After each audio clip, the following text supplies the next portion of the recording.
భారతీయ రాష్ట్ర సమితిలో జరుగుతున్నటువంటి పరిణామాలు, ఆ పరిణామంలో భాగంగా ఈరోజు కల్వకుంట్ల కవిత గారు ప్రెస్ మాట్లాడుతున్నటువంటి సందర్భంలో ఇవాళ హరీష్ రావు గారు, ముఖ్యమంత్రి గారు రేవంత్ రెడ్డి గారు ఇద్దరు కూడా ఒకటే ఫ్లైట్లో ప్రయాణం చేసిరని, ఆ ప్రయాణంలో రేవంత్ రెడ్డి గారి యొక్క కాళ్ళు పట్టుకొని కాంప్రమైజ్ అయ్యారని, రకరకాలైనటువంటి ఊహాజనితమైనటువంటి మాటలతోటి ఇవాళ కవిత గారు చెప్పినటువంటి సందర్భం. ఈ సందర్భంలో కాంగ్రెస్ పార్టీకి కానీ, మా ముఖ్యమంత్రి గారు కానీ వారి కుటుంబ కలహాలు తప్ప మాకు ఎటువంటి సంబంధం లేదు. నెంబర్ 1, వాళ్ళు కాళేశ్వరం ప్రాజెక్టులో సంపాదించినటువంటి పంపకాల్లో భాగంగా ఇవాళ ఇంటి పంచాయతీ జరుగుతూ ఉన్నది. సంపాదించినటువంటి కేసీఆర్ సంపాదించినటువంటి అవినీతి డబ్బు ఏదైతే ఉందో ఆ డబ్బు పంపిణీలో భాగస్వాములైనటువంటి కవిత గారు కావచ్చు, హరీష్ రావు గారు కావచ్చు, కేటీఆర్ కావచ్చు, సంతోష్ కావచ్చు, వీళ్ళందరూ కూడా బాగా పంపిణీలో పంచాయతీలు అయ్యి ఇవాళ కేసీఆర్ కుటుంబం కొట్టుకుంటున్నారు. దానికి ముఖ్యమంత్రి గారి కాంగ్రెస్ పార్టీ కానీ ఎవరికి ఎటువంటి సంబంధం లేదు. కావాలనే ముఖ్యమంత్రి గారిను ఇంకెవరినో నిందించేటువంటి ప్రయత్నం చేస్తారో దాన్ని తీవ్రంగా ఖండిస్తూ ఉన్నాము. ఇవాళ కేసీఆర్ గారు చేసినటువంటి నిర్వాహకం సుమారుగా ఇవాళ 1,40,000 కోట్ల రూపాయలు ఖర్చు పెట్టినటువంటి కాళేశ్వరం, ఇవాళ అన్నారం కావచ్చు, సుందిల్ల కావచ్చు, మేడిగడ్డ కావచ్చు, ఈ 3 రిజర్వాయర్లకు సంబంధించి జరిగినటువంటి అవినీతి, ఆ ప్రాజెక్టు కాళేశ్వరం ప్రాంతంలో జరిగినటువంటి సుమారు 1,00,000 కోట్ల అవినీతి జరిగితే, ఆ అవినీతిని మా ప్రభుత్వం వచ్చిన తర్వాత రేవంత్ రెడ్డి గారి నాయకత్వంలో మరి అనేకమైనటువంటి విచారణ సంస్థలు, అది విజిలెన్స్ కావచ్చు, ఎన్ఫోర్స్మెంట్ కావచ్చు, తర్వాత అనేకమైన సంస్థలు, ఆఖరికి సుప్రీంకోర్టు ప్రధాన న్యాయమూర్తి అయినటువంటి ఘోష్ గారి యొక్క కమిటీని ఏర్పాటు చేసి, ఆ కమిటీ ద్వారా పూర్తి స్థాయిలో విచారణ చేసి వారు సుమారుగా 640 పేజీల రిపోర్టు సబ్మిట్ చేసినారు. వారు స్పష్టంగా చెప్పినారు, ఈ ప్రాజెక్టు ఆ రోజు తుమ్మడిహట్టి నుంచి ఏదైతే మేడిగడ్డకు మార్చినటువంటి సందర్భంలో అక్కడ అవినీతి చేయాలన్న ఆలోచన పుట్టింది కేసీఆర్కి.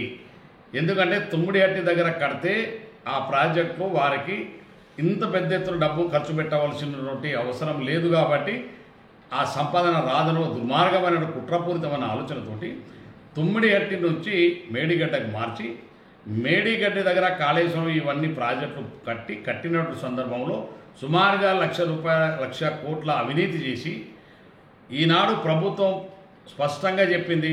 ఘోష్ గారి యొక్క కమిటీ, ఘోష్ గారు ఏకసభ్య సుప్రీంకోర్టు జడ్జి వారు అనేకమైనటువంటి విషయాలను బయటపెట్టినారు. వారు ఎవరెవరు ఎక్కడంతవరకు అవినీతి చేసినటువంటి ఆలోచన, కేసీఆర్ పాత్ర, హరీష్ రావు గారి పాత్ర, మరి అదేవిధంగా సంబంధించినటువంటి ఐఏఎస్ అధికారుల పాత్ర, వీళ్ళు ఎక్కడెక్కడ ఏమేమి చేసిన పూర్తి స్థాయిలో ఇవాళ కమిషన్ ఇవాళ రిపోర్ట్ చేసింది, ప్రభుత్వానికి ఇచ్చింది.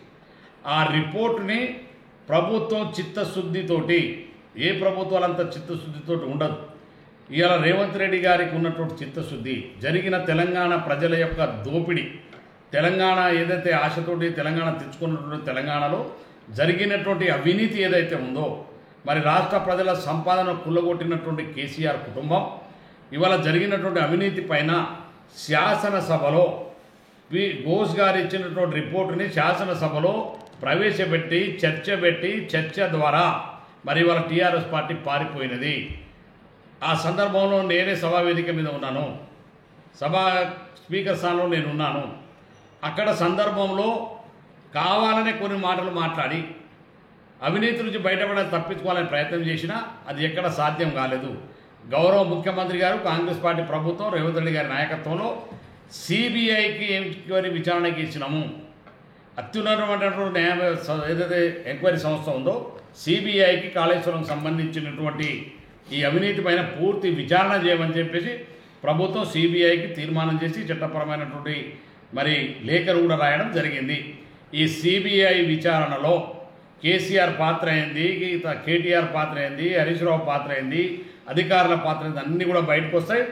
తద్వారా కేసీఆర్తో సహా కేసీఆర్ కుటుంబం అంతా కూడా జైలు పోవడం ఖాయం. ఆ జైలు పోయేటటువంటి సందర్భంలో ఈ కుటుంబంలో డబ్బుల పంపిణీ కాడ ఒక పంచాయతీ అయితే, మళ్ళీ జైలు పోయేటటువంటి సందర్భంలో ఎవడు పోతాం ఎవడు ఒక అగమమైన కార్యక్రమంలో ఇవాళ రోడ్ల మీద పడి కొట్టుకుంటున్నారు. కేసీఆర్ కుటుంబం 1,00,000 కోట్ల పంచాయతీ, జైలు పోవడానికి ఏం జరుగుతున్నారో భయాంధ్ర దిక్కు అవన్నీ కలుపుకొని రోడ్ల మీద పడి కేసీఆర్ దిక్కులంగా, కేటీఆర్ దిక్కులంగా, హరీష్ రావు దిక్కులంగా ఇవన్నీ బీఆర్ఎస్ పార్టీలో వాళ్ళ కుటుంబంలో అవినీతి జరిగినటువంటి డబ్బు ఒక రకం పదకొండ కొట్టడం. కానీ దీని నుంచి విచారణ నుంచి తప్పుకొని ప్రజల యొక్క దాన్ని మలుచుకోవాలనేటువంటి దుర్మార్గమైన కుట్ర చేస్తారు. తెలంగాణ ప్రజలు చాలా తెలివైన వాళ్ళు కాబట్టి నీకు రెండోసారి మూడోసారి అధికారం రాకుండా కాంగ్రెస్ పార్టీ అధికారం ఇచ్చినారు. మళ్ళీ కూడా చెప్తున్నాం, ఎట్టి పరిస్థితుల్లో మీరు కాళేశ్వరం అవినీతి నుంచి తప్పించుకోలేరు కేసీఆర్ కుటుంబం. ఖచ్చితంగా సిబిఐ విచారణ జరుగుతుంది. ఖచ్చితంగా మీరు కట్టి ఏదైతే మింగిరో 1,00,000 కోట్ల రూపాయలను ప్రభుత్వం కక్కిస్తాం, మిమ్మల్ని జైలు పంపుతాం ఖాయం. అందులో భాగంగానే మీరు మీ కుటుంబం అంతా తిరిగి రోడ్ల మీద కొట్టుకుంటున్నారు, డబ్బులు పంచుకోవడం కొట్టుకుంటారు, జైలు పోయడం సందర్భంలో కొట్టుకుంటున్నారు. అందులో కాంగ్రెస్ పార్టీని మమ్మల్ని లాగేటువంటి ప్రయత్నం చేస్తారు. అది మీ అవివేకం. మేము చిత్తశుద్ధితోటి మా ముఖ్యమంత్రి గారు, మా ప్రభుత్వం, మా పార్టీ ఇవాళ విచారణ జరిపిస్తాం, సిబిఐకి ఇచ్చినాం. తప్పకుండా తెలంగాణ ప్రజలు మిమ్మల్ని శిక్షిస్తారు ఖాయం.